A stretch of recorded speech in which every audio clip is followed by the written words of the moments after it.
It is hard to be an Erceg fan right now. And honestly, dude, Erceg is actually one of my favorite guys at flyweight on the roster. So I was biting my nails going because I knew that this was a punch up still.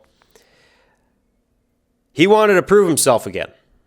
Erceg wanted to prove himself, and against Brennan Moreno, of all people. Wow. Brennan Moreno was such a punch up that I kind of knew Moreno was going to win this fight. If I had to put any money on it, I would say Moreno. But I wanted my heart's pick to win, not my brain's pick to win. But yeah, you know what? The brain's pick to win. Everything just made sense tonight. MMA math added up.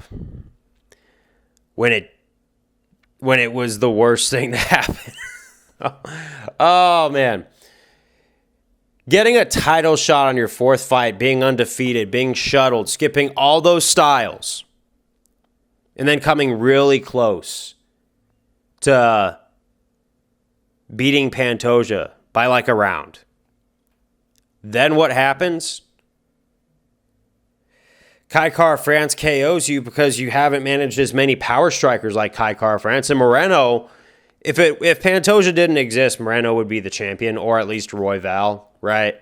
But Moreno is definitely like one of the top three most consistent big dogs at flyweight that has stayed there. So if you're fighting Brennan Moreno, you are rolling the dice, you know? And Moreno might not be as much of a power striker, but you saw how he took down Erceg at the end, how he was able to maintain top control and everything. It was crazy. But what is going to be next for Erceg? Well, first off, I am praying that the UFC doesn't look that he's 3-3 now. I hope they give him the benefit of the doubt. Kevin Lee said something when he left the UFC that you need to cherry pick your fights because you can fight the best guys. If you lose all of them, I'm paraphrasing, you still get tossed out. So being that company guy, you know, I get it now. And I know a lot of people, Kevin Lee is not a guy in the MMA sphere that a lot of people want to quote, but as many critiques as there are about Kevin Lee, he's right, you know, in that sense. He's 110% right. But yeah, Steve Erceg, what will be next is I would say, dude, you got to pick a super easy one. Top 15, guy with a journeyman's record. We'll figure that out as we go on. I know I'm not your manager, but I'm playing vicarious manager right now. I would say if you wanted to bounce back, you could go for Kai Asakura, Tatsuro Taira, maybe Manel Cape if he doesn't throw any eye pokes out there. Definitely. But I think a lot of those guys are also in the I want to bounce back and prove something. So I would have to say any sort of risk at this point is dangerous. Even Asu, who you were supposed to fight, I think that's a risk. You are going to want to pick someone that you could absolutely bully in there. I don't like that. But at this point, to save your career, let's be a little real here. Excuse me. Let's take off the rose-colored glasses and see the actual minefield that Steve Erceg is standing on right now. It doesn't look good. And, you know, he's going to make his decision. And obviously, if he punches up and tries to fight someone like Brennan Royval and falls short or something like that, I think that's going to be on him. And I think he's going to learn that one the hard way, and then he's going to have to fight his way back into the UFC. Because, like, let's say worst case scenario happens, he gets cut from the UFC.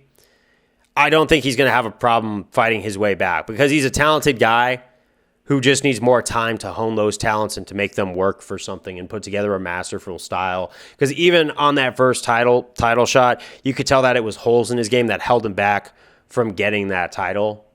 And he just needs to seal up those holes. And the best way to seal up those holes, take fights you know you can win. Really change your game. Work on your head movement. Get better leg kicks.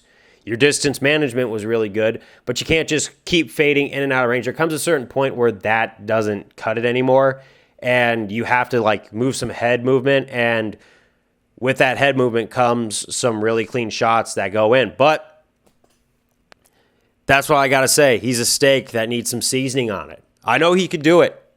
I still am a full-fledged believer in Steve Erceg 2.0 when that version arrives. He's still at about like the 1.3 range.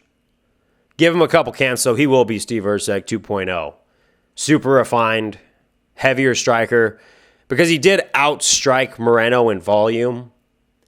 But when it came to damage, I know Moreno's chin is pretty next level, but oh man, I think if he learned how to strike harder, it would work out for him. But that's all I got to say. Man, as a Steve Erceg fan, this is a dark time.